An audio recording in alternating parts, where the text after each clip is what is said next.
broccoli, green tea, oranges because of vitamin C, red bell peppers because of vitamin C, salmon, spinach, tuna, turkey, walnuts.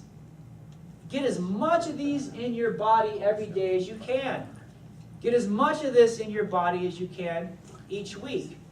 If you want more information on this, just email me and I can get you this slide so you can keep remembering. But it's in all the books we talk about. If you look at all the recipes, what I tell you to eat, the different cheat sheets, it has all this in there. So before you have your Diet Coke and your chocolate cake and your ice cream, fill up on this that day. And if you're still hungry, then okay, fine, eat that. But have this first. Make your brain happy first. Make sense? How about a super omelet? Anybody like omelets? Yeah. Okay? So Miss Eileen is an amazing egg cooker because I eat eggs. I eat a lot of eggs. Okay? I keep the egg industry in business, the organic egg industry in business, right? So what if you just, next time you grab some eggs, you get 3 to 6 large organic eggs, right? Some organic coconut milk, right? For creaminess. Some extra virgin coconut oil. We'll talk about that in a minute. Some spinach, red onions, and stainless steel pan, and cook it all up. And eat it. And then after you eat this, if you're still hungry, what do? Make another one. You can have this breakfast, lunch, and dinner if you want, and snacks. Because it's going to feed your brain good food. Hey, I'm simple. You know what? If Mrs. Arby wanted to say, I'd say, what are we having today? We're having a superfood omelet. What's for lunch? Superfood omelet. What's for dinner? I'm not complaining. Superfood, I bring it on. I eat it all day long. I might put some Cholula on it after a while, but that's okay. But again, it's an amazing omelet that you can eat every day. And you should eat every day to make you smarter, make your kids smarter, make your brain smarter. Make sure your body does not outlast your brain. If you have any kind of pain or any inflammation going on or any disease process, you literally can use food as your medicine. Coconut oil. Love coconut. I would say coconut oil. Love it, love it, love it. Eat it. Take a spoon and just eat it. Just eat it if you want to. There's a study in here that talked about they ate 4 teaspoons a day and saw signs of Alzheimer's begin to reverse. Now, it may not be for everybody, but hey, how hard is that, right? Okay? So, again, proven in treating Alzheimer's patients can likely boost cognitive function in healthy individuals as well, right? I mean, your son's doing that, right? With his grandfather, and he's answering questions. My dad? Yeah, with your dad, yeah. Crazy. It's like, hey, why not? Is it toxic? No. Is it going to hurt him? No. You know what I'm saying? Good. Sunshine. Okay, do we need sunshine? Yes. Yes. Why do we need sunshine? You've all heard me talk about how sunshine's good for you. And then if you're going to lay out, the maximum skin exposure is the most, right? Okay? And so talk about how suppressing hyperactive immune system. So sunshine boosts your immune system. And also it causes your neurological circulation, so it brings blood flow to your head. The sun charges your brain for maximal cognitive function. Again, sunshine. All these things we talk about are great for your brain. Now, I'm in here all day taking care of you guys. I don't get enough sunshine. So what do? I make sure I take my vitamin D3, not D2. Some of you the doctor gives you a vitamin D supplement, you put it under your tongue, it's 50,000 IUs for the week, you go back and get retested and it doesn't move a bunch. Or it goes from 20 to 30. Your levels of vitamin D need to be at least 70 or higher if you want the protective effects that vitamin D can give you, okay? And so again, what's it do when you take this? And again, our capsules are 5,000 IUs a day. It's not going to hurt you. You can take your body weight in IUs. When you're sick, I tell people take 4 of a day. If you're fighting the sniffles, take 2 a day. If you want to maintain it, take 1 a day. Okay? Children, take 1 every other day. They need the vitamin D though. But it boosts your immune system. It's an anti-inflammatory. It enhances bone and muscle strength, right? And again, because it prevents disability. So I love this. I take it every day, but not all of them the same. I have some patients that take other brands, again, lower shelf, New Jersey shelf law brands. They're taking 10,000 IUs a day. They went and got their blood levels tested of vitamin D, and it was like 30. So obviously you're spending all that money. You're not getting the results. The least expensive least expensive vitamin is the one that works. The most expensive vitamin is the one that doesn't work. Okay? So again, mind, food matters, right? Now, What about successful cultures? They live in mountainous regions. Hello, where do we live? We really have no excuse to be sick. You know what I'm saying? Yeah. I mean, even if your hiking is walking up and down Pearl Street in Boulder, it's still at a higher elevation. You get points, right? So, high intensity energy, extreme activity, not sedentary, work hard. You guys all work hard. And again, no concept of retirement. Okay? I don't have the video, but has anybody ever seen what CrossFit is? Yay or nay? Okay, you see it on TV. These guys and gals are climbing ropes, or taking bars, lifting above their head, they're flipping tires, stuff like that, okay? So we were kidding around this weekend when I was playing with we're redefining the aging process. That age, you know, I'm like a fine wine. The older I get, the smarter I get, the stronger I get, the more valuable I get. That's right. I'm going to have t-shirts or stuff that say that about you guys, because that's what you're doing, right? So I said, you know, my vision for myself is making, they call them the CrossFit Games, where my goal is to be the fittest person in the world, fittest man in the world at whatever my age is. Whether it's 50, whether it's 60, I don't care what age it is. That's my new retirement plan. I don't have a 401k. My retirement plan is to make it to that competition someday, right? Right now, I'm told I'm close to the top 200, which is pretty good. Last year, I was like top 400. So what am I up to when I'm not here? That. Okay, and I was going to show you a video of what it is. It's absolutely crazy. It's psycho. I know I'm weird, but that's what just keeps me from going nuts, okay? That's what keeps my brain oxygenated. But that's my retirement plan. It's not sitting on a beach somewhere with my wife doing nothing. It's her and I doing CrossFit together. But I don't even envision a day, I honestly can tell you, I don't even envision a day not walking in here and adjusting your nerve system. The happiest place, you say, Dr. Joe, you okay? If I'm in this little area here adjusting, that's my happy place. Where's your happy place? Same thing, right? Yay! Yay, right? I see you up here, you're like, making noises and singing all the kids and stuff. Yeah. So, the thing is, though, my brain can't breathe. Why? Because I'm not exercising enough. You gotta exercise. Now, exercise is not on a treadmill. Watching soap operas. Okay? Exercise is getting out there and moving, whole body movement. Literally, come on a Saturday. If you want to find out how to save your brain with exercise, come on a Saturday, right? And do I beat you up if you can't move really well? Do I beat you up? Yes. Yeah. No, come on. You can move really well, though. I have people at different stages of life, different injuries, different things, right, Carly? I mean, different areas, and I take them really slow. They're still huffing and puffing. Not like Ann's the leader. She gets after it. I'll put her in a burpee contest against anybody. Push-ups, something like that. She crushes it. But you have to exercise to where you're huffing and puffing and breathing, because now you know you're driving oxygen to your brain. If you're like, this really sucks, this is not fun, I'm breathing, your brain's like, woo, yeah, bring it on, bring it on, bring it on, you know? It's good. It's good. That's what you want, right, Jim? That's where it's at. Jim is in charge of the Masters Track company or division or team of Colorado, and so he's been to national championships. He holds championships for local athletes come and train, and I've seen them in their 40s, their 50s, their 60s, their 70s, or their 80s, their 90s, smashing world records. They're having fun. Their plan for retirement is being world champion. And older for the next stage. For the next, yeah. That's the thing. I can't wait till I'm 55 years old. I'm 48 now. I can't wait till I'm 55. You know why? Because in the CrossFit Games, my weights go down. Yeah. So if everybody else is lifting 200 pounds, I have to lift like 175. Because as I get older, the weights go down. Like, if I can just say, keep getting stronger, I'm like, bring on 55, bring on 60. I'll tear it up, right? Is that a normal mindset? I don't know, but I think it's going to keep me alive for a while. The same thing with Jim. I've seen these hurdlers, right? They jump. Some people, I don't want you walking fast at age 60. They have people jumping hurdles at 8 and doing running long jump in pole vaulting at different ages. You know, at 90, yeah. It's up to you. It's your life, how you live it. So if you want to, again, it's not too late to get started in any sport. You want to be a track star? Jim's your man. He'll sign you up. You can travel the world running track. They have track meets all over the world. You can go and have fun, do something you love, and hang out with like-minded people. Hello?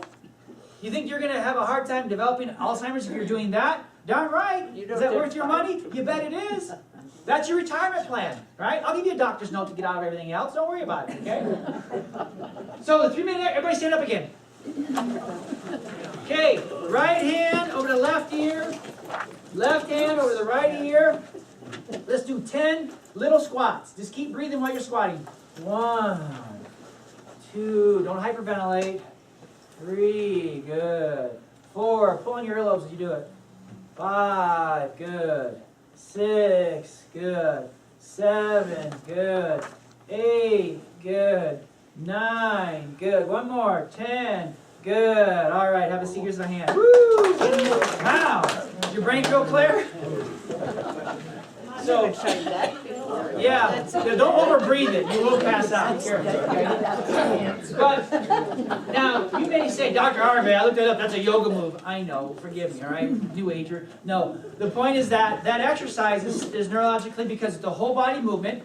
You're breathing while you're stimulating the different points of your brain and different points in your ears that actually drive different parts of the body. So literally, that when people do this exercise, and it's helped improve Alzheimer's victims. It also gets rid of brain fog, dullness, even emotional instability, right? So improved memory and focus, and it's even made some people smarter, okay? And everyone regardless of mental condition. There's no side effects to that, right? You get exercise. So try it. Do 10 a day. Work up to 20 a day. Is it gonna hurt you? Your legs will get strong, your brain will get balanced. Hey, why not? You know? What if before all our children in school took tests, they did that? You think you'd see skills improve? Yeah, there you go. Now, you know, watch out. Kids are in trouble now, right? But that's how it works. And again, everybody say Ashwagandha. This is one of these things everybody says, oh, you got to try that. You got to try it. You got to try it. Why? Well, because it has a strong anti-anxiety and antidepressant effect. It has a leading name brand. It does better than you. When you take this, it does better for you than medication. It causes regeneration and reconstruction of nerve cells and synapses. It reverses states of brain and nerve system degeneration. This makes a potent defense against dementia, Alzheimer's disease, and other neurodegenerative disorders. Leah, throw me a bottle of MaxFit. So I'm reading about the benefits of this. And I go, isn't that cool? Because our MaxFit has had this in it for 3 years we've had it now. That one of the leading ingredients and why this works so well for all kinds of other things is because our doctors who made this stuff are so smart, they know what to put in to make you healthy even before it becomes popular. You know what I'm saying? So that's why I take this. Again, I won't throw it back. The fish oils, I take it to help my brain. The vitamin D, I take to help my brain. Is it an investment? I don't know. It's only expensive if it doesn't work. It's working for me so far, right? And I'm taking this here too. Why? Because I want this. I want this, right? It's not because I'm a freak that I am the way I am. Maybe because I'm psychotic a little bit, but not because I'm a freak. Anybody can be crazy like me. It's a good crazy. Come to my side. It's fun. It's fun, right? So, as we're rolling this up, Max Mind, how you think matters. What you eat matters. If you exercise or not exercise matters, right? Now, what about toxic chemicals? This is the biggest thing that's gone wrong in our society over the last 40 or 50 years. You didn't see Alzheimer's like you did back in the 50s, or dementia, or Parkinson's. You didn't see cancer. You didn't see heart disease. You never saw autism, right? You never saw any of that stuff before 1960. And if you did, it was really rare, right? Okay? So the problem is, it's the chemicals. So successful cultures or successful families, homes, don't allow toxic chemicals in their house. They don't use toxic cleaners. No toxic cookware. No toxic air fresheners, shampoos, soaps, makeups, prescriptions, lotions, carpets, pesticides. All these things in America are leading to our brain shutting down. Again, toxic brain shuts down the blood flow. Nicotine, alcohol, caffeine, more than 2 or 3 cups of coffee a day can have a toxic effect on your brain, okay? Medications, again, they all shut down the blood flow to the brain and allow disease to grow.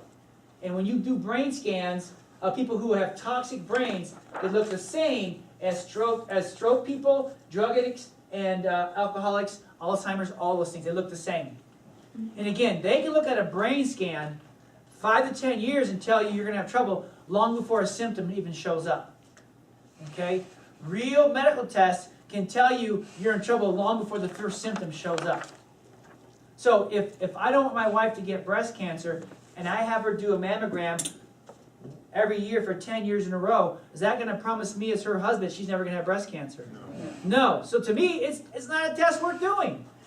Find one that does show me whether her body's growing cancer or not. But don't wait till it, if I do a blood pressure every day or get an echocardiogram once a year, is that going to mean that after 5 years I guarantee I don't get a heart attack? No. That's a worthless test to me. Because all that testing only tells you when you have it. And so when you deal with the brain and you know how to look at the brain or the nerve system, you can tell long before symptoms or disease shows up, whether you're living into it or living away from it. So, how to tell if you're toxic? Well, do you use commercialized cleaning products? Do you consume processed foods?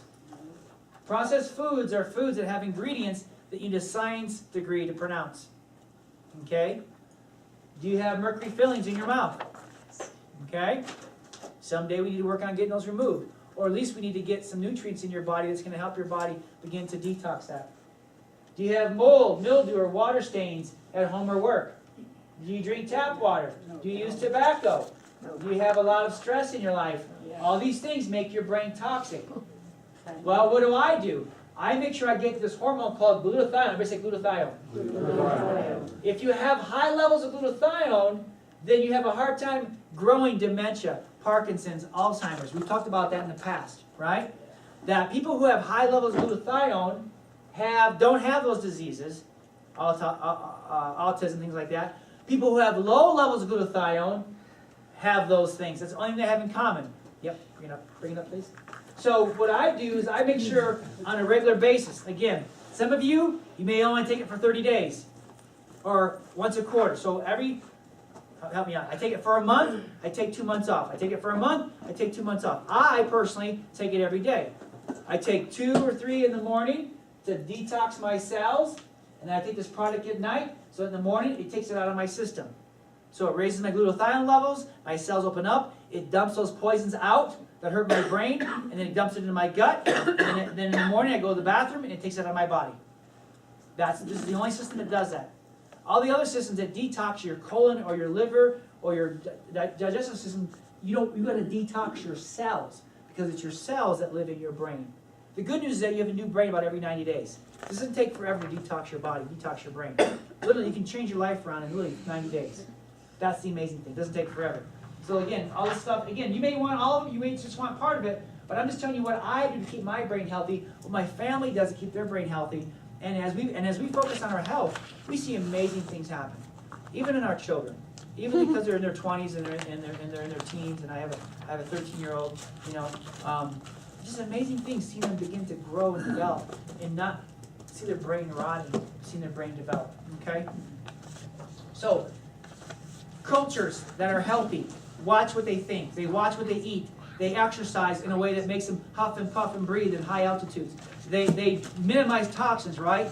And the last thing all these scientists were saying is that, please, don't play football, don't go skiing, play tennis, play table tennis. Something where you're not going to get a head injury, right? Because they saw the effects of even one head injury, what would do over their lifetime.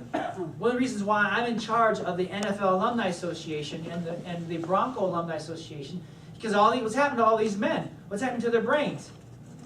They're shutting down. Why? Because of all the head injury and impact that was created. Because the stress that was wound up on their brain and nerve system, but never unwound.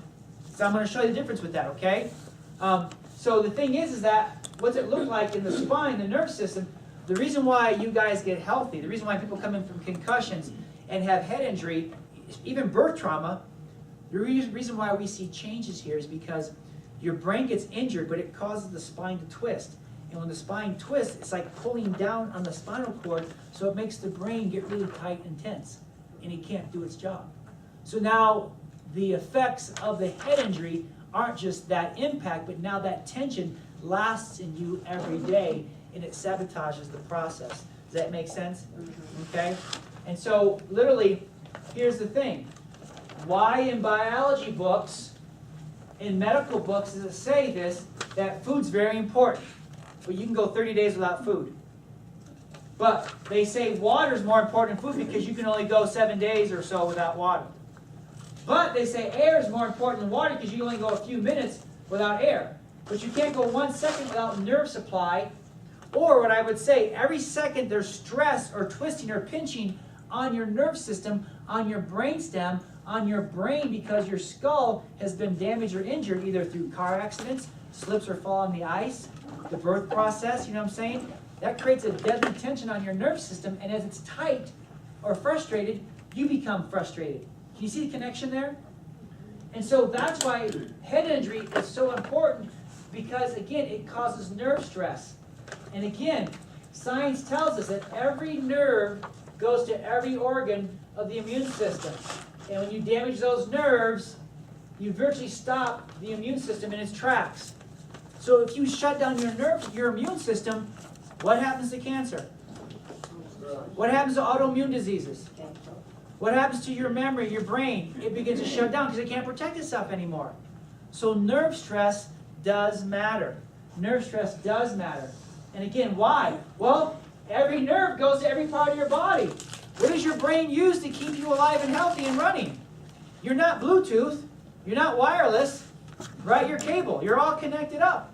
So if your thinking's hurting your brain, and your food's hurting your brain, and your lack of right exercise is hurting your brain, and you have toxins going to your brain, then how's that communication so far? Now if your spine is bending out of alignment, causing pinching on the nerve system, can you see why you're shutting down and not becoming that mighty oak tree? It's not because God's mad at you. If anything, it's because you just didn't know, right? It's not because some of you have the right to reach their full potential, and some of you don't. Everybody